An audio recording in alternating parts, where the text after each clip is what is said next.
Swiss Center at the University of Arizona, and of course working with international students, and lots of Saudi students. Nice. Lots of Gulf students from the Khalid Gulf and all that, yeah. But anyway, he was telling me that he loved chess, Right. and he said when I played chess at home, he said from Saudi Arabia, he said my grandfather, he said he didn't like it at all, and he was telling him my grandfather told us he didn't stop playing chess. Gotcha. And I asked him why, and he said because the student told me that the figures have faces. Yeah, it's a little statue-looking and thing. he said that his grandfather told him the jinn can get into those pieces and have, and that's what as soon as you said the word, that's what I remember. So the jinn is another creation. Like, for example, we have dark matter, or we have things we can't see, but scientists do believe exist in the universe, right? So, but what about? No, go ahead. It's okay. Go ahead. But the question is like things like palm reading and like some of the Christian traditions they don't care about it, whatever, that's what you do. But some parts are like that is the doorway to Satan. That is the doorway to the devil. Right. And I had students in my class. It's like my grandparents warned me, don't take that class. Well, that's. I mean, the thing is, when you look at palm reading, or if you look at speaking in tongues, the future, right? I mean, how do you get that information, right? So a lot of people, they work with magic, they work with jinn. So that kind of stuff is not permissible in Islam because you are now dealing with forces that you shouldn't be, right? Jinn have their own world, they need to live peacefully in their world. We have our own world, we live in our world, right? Go ahead. What about ghosts? So again, we don't believe that ghosts are like dead people. Thank you so much. Jazakallah khair. So we do believe that some people see jinn and say they're ghosts, but in reality those are jinn. We do believe that there are other forces out there, right? We do believe you have a soul. When you die, the soul goes to the grave. But we don't believe like the soul roams around haunting people's houses and all that kind of stuff, right?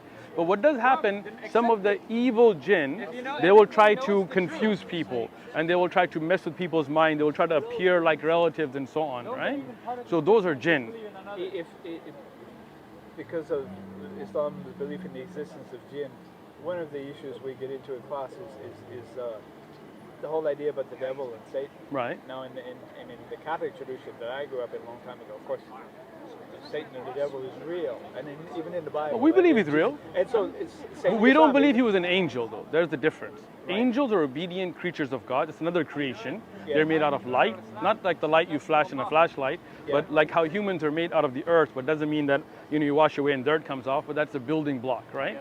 So like that, we believe there's angels made out of light, a light that is obedient to Allah. Angels do what God tells them, right? Gabriel brings the message. The angel of death takes the souls. That's their jobs, right? Then there are jinn and humans. We both have choices, right and wrong, and we get judged on right and wrong.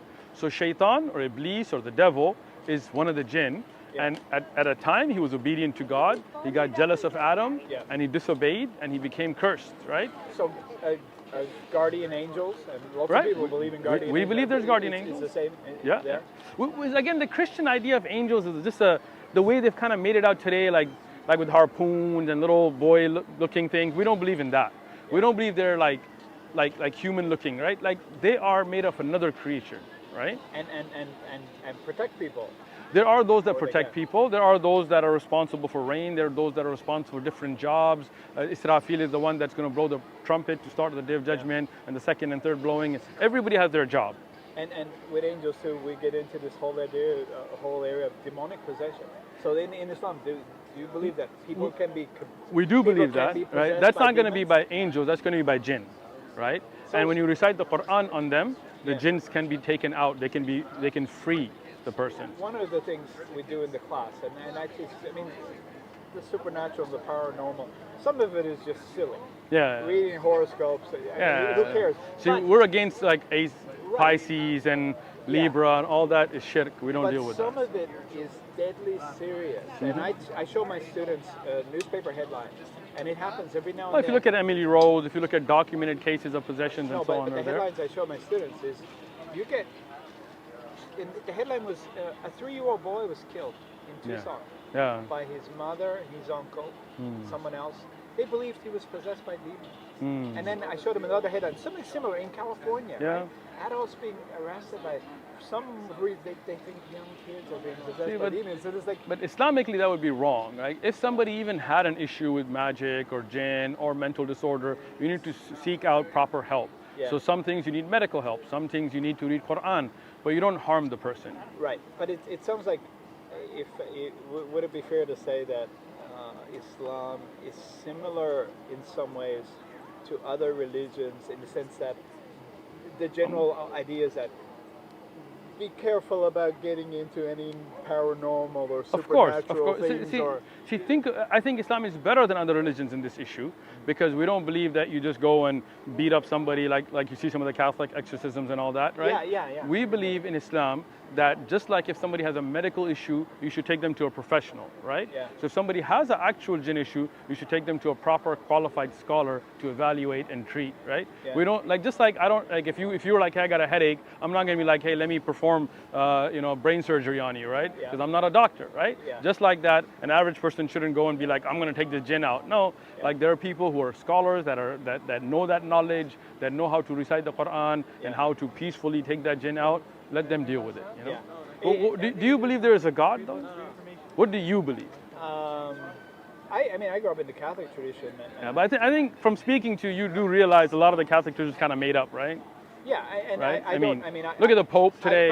But I drifted away from the Catholic tradition in. Good.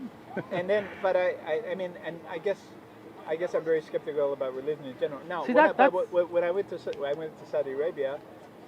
Oh, you went to Saudi Arabia? Yeah. Where were you? I was in Saudi Arabia. I was in Riyadh. What's the city? Tabuk. Tabuk. In the north. Wow. I was at the university in Tabuk. Nice. I was just there for like 5 or 6 days. How did you find the people? Great, wonderful. Nice. Now, that's good. I had a idea. I guess I had not a problem, but I used to go to Saudi Arabia. I used to go to Colombia in South America, and universities I visited, everything is run. I mean, at least the people I was dealing with, everything was run by women, and a lot of the women were in charge. I went to Saudi Arabia, and the university in Saudi Arabia, and of course, it's a complete segregation. Yes, of course. There's a great respect for. But it's. I mean, one of the things I wanted was. I wanted to get a copy of the Quran in English. Excellent. No, but I wanted to get it in Saudi Arabia when I was there. Gotcha. And my hosts were, of course. And then next day, the hotel room became so nice. A wonderful vibe, and I brought it back. Nice. But I expressed, and they, I guess I was a little bit interested in having that. And they thought I wasn't so interested in Islam per se. But I remember one of the guys there. He told me, he said, Eddie. He said, if you take one step, the expression was something like this, if you take one step towards God, God will take 10 steps towards you. That amazing? That's beautiful, yeah. Some kind you of come walking, like that. right? Now you're here. I'm glad I stopped by. But Excellent. Because one of the things I'm thinking about doing at the university, what I'm interested in is inviting some scholars to my class. Somebody from the mosque. Somebody you got from the card? The Christian one, and just saying what people think about paranormal. So that's our card. You've got our number. Yeah. We can definitely arrange it. Okay, great. But again, so you do believe? Yeah, go for it. You can have anything you want. It's all free of charge. He's been interested in. Nice. That's your son, or? Yeah, it's my son. Nice to meet you, bro. So what do you believe, though? Do you believe there's a God? No, I guess I'm agnostic. Skeptical. Yeah. But do you, I guess I understand that. I have a very, how to put it, I'm very strongly influenced by science. Gotcha. Oh, me too. Science is if you very skeptical about a lot of. I don't think so. I don't think so. Like, the thing is, right? Like if you look at this book that your son has and you have as well, you'll see about how the science proves that the Quran had knowledge the Prophet Muhammad, peace be upon him, could not have had. Muslims, we have no problem with science, right? But what is science? Science is observation. You have hypotheses, you put it through a testability, repeatability. Like I work in the med device industry. I got nothing against science, right? Yeah. But science can't tell you what's the purpose of life. Science can't tell you who created you, right? We can say this is liquid and we can put that to a test. I got no problem with that. Does it flow? Can you freeze it, make it a solid? Can you unfreeze it? That's no issue with that. Yeah. But how could a man named Muhammad in a desert know about scientific facts that the people of that time could not have known? Yeah. Right? So now science would have to say there'd have to be some way for him to get that knowledge. The Quran talks about the sun and the moon and their orbits. I know the Arabs had no idea the sun's in an orbit, right? They had no idea. I mean, they weren't Greeks and they weren't Romans, they weren't philosophers.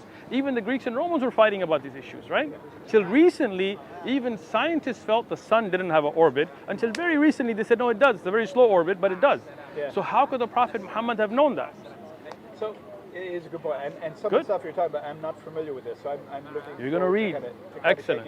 Here's one final thing, and coming back to my class, the existence of the devil or Satan, and lots of people believe that a lot of the nastiness and evil that happens in the world is because of the devil. As Muslims, we believe there are different sources for evil, right? Meaning, one is what we call the nafs, the desires a person has themselves. Yeah. You could have evil inclinations yourself, right? Yeah. Then there is the whispering of the devil, and it's not just one devil. There are shayateen, many.